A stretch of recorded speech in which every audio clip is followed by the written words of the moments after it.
Welcome to day one. Believe in the possibility. In this session, I want us to begin to consider what a truly breakthrough year might look like for you. But before we get started, let me suggest you download and print the worksheet in the resources menu to the right. It's a great way to follow along, take notes, and really engage with the course content. There's also an action plan at the end to help you effectively apply the lessons of the day. Now, wrap your mind around this question. What would it be like 12 months from now, having accomplished what's most important in all of life's domains? For example, let's take your finances. These feel like uncertain times, don't they? So what would it feel like to be debt-free? To have money left over at the end of the month? Imagine what it would be like to have all the money you need to not only meet your expenses and protect yourself against the unexpected, but really invest for the future. Think how reassuring it would be to have deep savings and how satisfying it would be to give your family the things that they want and deserve. Or take your health. What would it be like to be in the best shape of your life? What if you could lose those extra pounds? Maybe it's 20, 30, or even 70 pounds. But imagine pulling on the jeans that you're wearing right now at the end of this year, and instead of a tight fit, you're swimming in them. How great would that feel? Well, what if you're married? What would it be like to deepen and enrich your most significant relationship? Imagine a relationship where you couldn't wait to spend time together. A life full of intimacy, joy, and friendship with someone who shares your most important priorities, your most significant goals, and provides the encouragement and the support you've always dreamed of having. Or consider your spiritual life. What would it be like to have a real sense of something transcendent in your life? To feel connected to a larger purpose, a bigger story? Think of what it would be like to know that you weren't alone, that God was with you, watching over you and guiding you. Imagine waking up grateful and going to bed satisfied. Think of what it would be like to feel full, alive, and at peace in the deepest part of your soul. Can you imagine that for yourself? I know it's difficult for many, but why? There's so much unrest and worry in the world today. It's easy to give way to doubt. It's like bracing ourselves for the worst. But I think the reason goes even deeper. Most of us have a long history of not getting what we want out of life. Maybe you set some big goals in the past that you didn't achieve, or the future turned out differently than you planned. We've all been there. Disappointment turns to frustration, and then to anger, and then to sadness, and then it twists itself into cynicism. And that's that self-protective behavior we use to shield ourselves from future disappointment. You know what it looks like. You say, well, I need to apply for that new job, but then you think, there's no way. I don't have enough experience or enough education. Or suddenly an idea that might take you to the next chapter in your story just withers and dies. Or maybe a friend says, hey, you and Bill should go to that marriage retreat this weekend. And you think, are you kidding me? I can't even get him off the couch for an evening, let alone for the whole weekend. Or somebody says, man, I think it would be awesome to run a 5K. And you think, maybe I should. But then cynicism sets in and you think, gosh, I'm 40 pounds overweight and I've got a bum knee. There's no way I could possibly run a 5K. Well, it's hard to get your hopes dashed if you never get them up to begin with. But that kind of cynicism will poison your soul and it'll sabotage your results. Listen, I want you to punch the flush lever on that right now. It's all right to feel disappointment, that's natural. But commit right now to banishing cynicism once and for all. Now, go back to those disappointments for a moment. I like what Tony Robbins says. The past does not equal the future. The past is gone. It's behind you. There's not a thing in the world you can do about it. Well, actually, there's one thing, something critical. We're going to talk about it in the next session. You don't want to miss it. What's exciting is this. The past is closed, but the future, it's wide open and it's brimming with possibility. That's where I want you to put your imagination, smack dab in the middle of all that possibility. The rest of this lesson is designed to help you do exactly that. How? To create your best year ever, You've got to embrace 3 truths about the future. Got your worksheet? Great. Let's take them one at a time. Truth number 1, your limiting beliefs are the only thing holding you back. Several years ago, Gail and I had an English setter named Nelson. He was gentle, patient, great with the grandkids, and he only had one fault. Whenever the door would open, he would bolt like a convict that was drunk with his newfound freedom. It might take 20 minutes to get him home again. And the scariest thing was watching him narrowly escape an oncoming car. We didn't know what to do until we discovered invisible fencing. It was the breakthrough that we needed. Now it works by pairing an underground perimeter wire to an electronic collar. If Nelson approached the boundary, his collar delivered a vibration, a warning to stay back. And with some additional training, he quickly learned where the line was and he avoided it. No more bolting out the door. We could actually leave him in the yard without fear he would run away. But here's what's interesting. After a while, we realized the collar was no longer necessary. If we stood on the other side of the barrier and called, he wouldn't come. If the kids tried to entice him with a treat, he still wouldn't budge. The barrier had moved from the external world of the electronic device to the internal world of Nelson's head. Well, our beliefs play a massive part in how we approach challenges. Our expectations actually shape our reality. Remember the old Tiger Woods? The pre-meltdown Woods who burnt up the record books year after year? Look at this, might go in, might go in, might go in. Some of his clutch shots are legendary. At the 2003 President's Cup in South Africa, for example, he sunk a 15-foot putt in the near dark.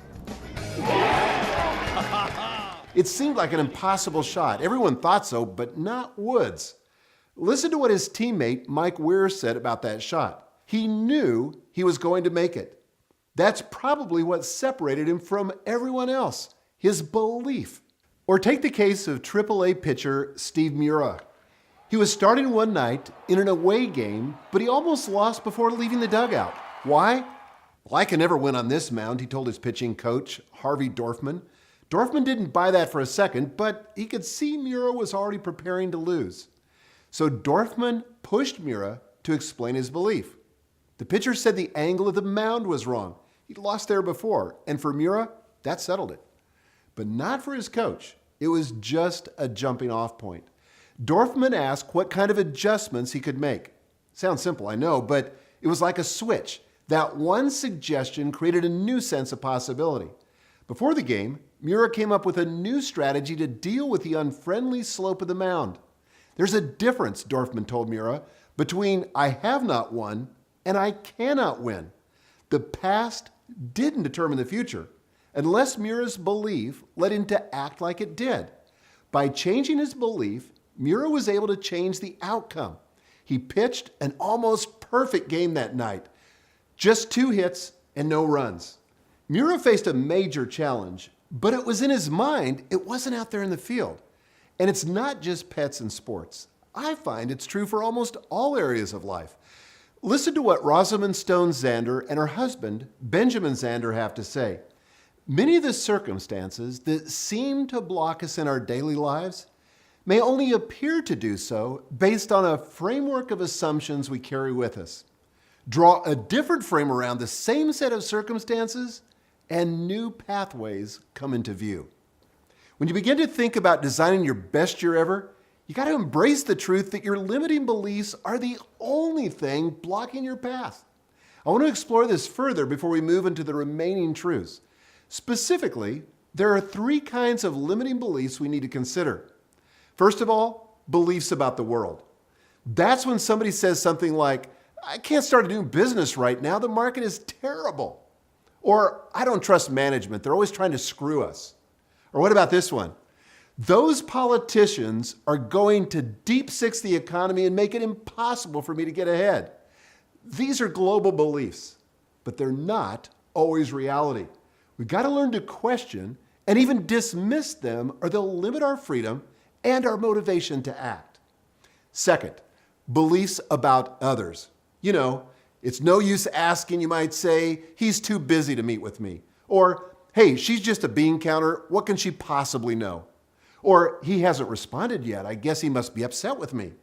Or someone like her would never go out with a person like me. These aren't truths. They're just beliefs that we let influence us. And there's a third type of limiting belief. And this is where it really comes home. I'm talking about beliefs that we have about ourselves. We might say, for example, well, I'm a quitter. I never finish what I start. Or I can't help it. I've never been physically fit. Or I've always been terrible with money. Or I'm just not that creative. Those kinds of beliefs are usually bogus, and they'll definitely roadblock any real progress you want to make in life. There are a million thoughts running through our heads, but we alone get to choose what we're going to believe. And the best way to overcome limiting beliefs is to replace them with liberating truths. One of my favorite examples is Alcoholics Anonymous. Researchers at Brown University, UC Berkeley, and the National Institute of Health worked together on a major study. They found the difference maker for people trying to get sober was belief. Instead of saying, I can't resist a drink, people in AA find that they actually can resist. Why? Because now they believe the liberating truth. Change is possible. Or instead of thinking, I can't get sober, AA participants swap that for a liberating truth. I can manage life's difficulties without a drink. Here's another example from my friend Don Miller. Don's a best-selling author and a tremendous entrepreneur. But after a string of failed relationships, he figured he was doomed when it came to love. He believed this so strongly, he resigned himself to being single. But then our mutual friend, Bob Goff, gave him a call. Don, I've been noticing something about you, he said. You're really good at relationships. Now, Bob's a lawyer, so he began to make his case and present the evidence. He pointed to specific instances where Don had nurtured and enjoyed excellent relationships. Well, at first, Don didn't believe him. But Bob argued tougher cases. Eventually, Don swapped his old belief for a new and better one. He ventured into another relationship with his now wife, Betsy, and found the love of his life, all because he overcame a limiting belief. Let me give you some examples from my own life. I used to believe that I couldn't get ahead because I could barely make enough money to meet our family's needs. Well, when I recognized that as a limiting belief, I determined that I was going to replace it with a liberating truth. So I started saying this: I have all the money I need to meet our obligations, accomplish our goals, and be generous with others. Well, it sure didn't feel that way at first, but instead of operating from scarcity, I chose to operate from a place of abundance. It wasn't magic, but it did open new pathways that allowed me to move forward. And the more I moved, the more resources I found to improve my circumstances. Here's another one. Well, I don't feel like doing that right now because I'm too exhausted. I thought my energy was something I didn't have any control over. Either I felt energetic or I didn't. But then I realized I had agency. I could influence what I experience. So I swapped that limiting belief for a liberating truth that went like this: I have more than enough energy to accomplish the tasks I undertake. And I repeated that to myself every time I felt exhausted or tired. And it wasn't long before my reality caught up to my words. In all these examples, changing beliefs made possible better outcomes. Again, it's not magic. But who needs magic when you already have what it takes to move the needle in your own life? So let me ask you, what are your limiting beliefs? They could be beliefs about the world, about other people, or even about yourself. What are the stories and the expectations that prevent you from living the kind of life you want, the kind of life you were meant to live? Now for truth number 2. You have more power than you think. I firmly believe that you can have your best year ever, but I also believe it's pretty much up to you. It's like the old saying, whether you think you can or you think you can't, you're right.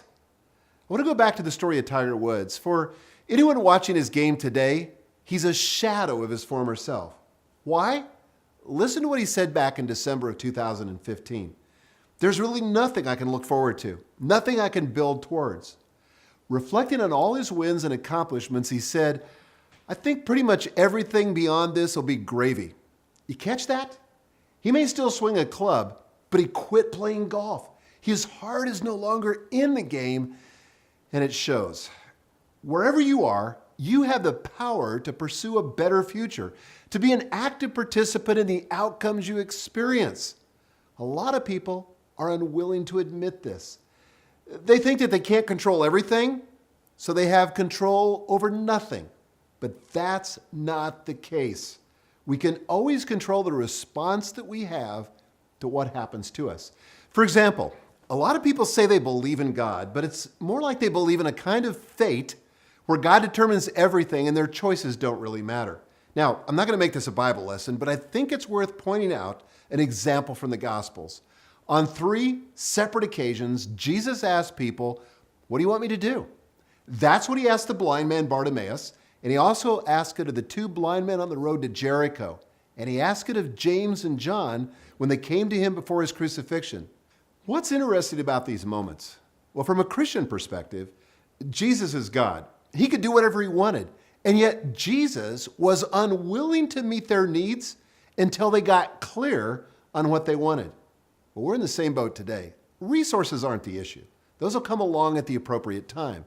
The issue is clarity. And the next 4 sessions, we're going to get absolutely clear on what would make this next year your best year ever. For now, we can start by asking, what do I want? Whether you're a person of faith or not, it's a critical question because there's power in your choice. If we choose to believe there's nothing left to win, there won't be. If we choose to believe the best is still ahead, get ready for an adventure. Finally, truth number 3. You have more resources than you could possibly imagine. All too often we focus on our lack instead of abundance. It's what researcher Brene Brown calls our culture of perceived scarcity. You know what she's talking about. You get up in the morning and the first thing you think is, I didn't get enough sleep. Or you go to bed at night and the first thing you think is, man, I just didn't get enough done. All through the day, we're comparing ourselves with others and we're painfully aware of what we lack. We're not as smart or as creative or educated, successful, lucky, athletic, or artistic as everyone on Instagram. But that is false. The truth is, we live in a world of genuine abundance, a world full of resources. We need to pursue our most important goals. But because we flood ourselves with comparisons, we think we're living our lives at a deficit. And I don't want you to think or plan for this next year out of a place of scarcity. Instead, I want you to start with a sense of gratitude. Yeah, there are a million things we don't have, but there are also a million things that we do have. Think of gratitude like a lens that amplifies everything good in our lives instead of causing it to shrink to insignificance. In our day and age, it's the easiest thing to fall into a scarcity mentality. But gratitude, it helps us cultivate a mindset of abundance. And it's critical that we get the message because we don't get more of what we really want until we learn to recognize and express thanks for what we already have. To summarize, your future does not equal your past. The future, it's a blank canvas waiting for you to design however you want. But to do that, you have to embrace 3 truths about the future. Truth number 1, your limiting beliefs are the only thing holding you back. Truth number 2, you have more power than you think. All you need is clarity. And truth number 3, you have more resources than you can possibly imagine. Now it's time to fill out your action plan. If you haven't already done so, I want you to print out the lesson worksheet and grab your pen. First, pay attention to cynicism when it shows up in your thinking. Don't beat yourself up, just recognize it for what it is, push it aside, and believe that your future does not equal your past. Second, list your top 5 limiting beliefs. Be specific, especially as it relates to your dreams and your aspirations. Then place a check mark next to the ones you're willing to reconsider, and hopefully that's all of them. Third, cross out each limiting belief and replace it with a liberating truth. Fourth, make a list of the 3 areas where you really need clarity. What do you need to get clear about what you want? And ask as if resources weren't your main concern. Finally, make a list of 10 things that you're grateful for right now, so you can begin to plan and spend these next 4 sessions in abundance. The very best time to complete your action plan is now. It's not going to take more than about 30 to 45 minutes, but it's important. Now, remember earlier when I said there was just one thing you can do about the past? Well, I look forward to seeing you in the next session, because I'm going to share it with you and introduce you to a simple but powerful exercise that'll enable you to complete the past so it doesn't inhibit your future. See you then.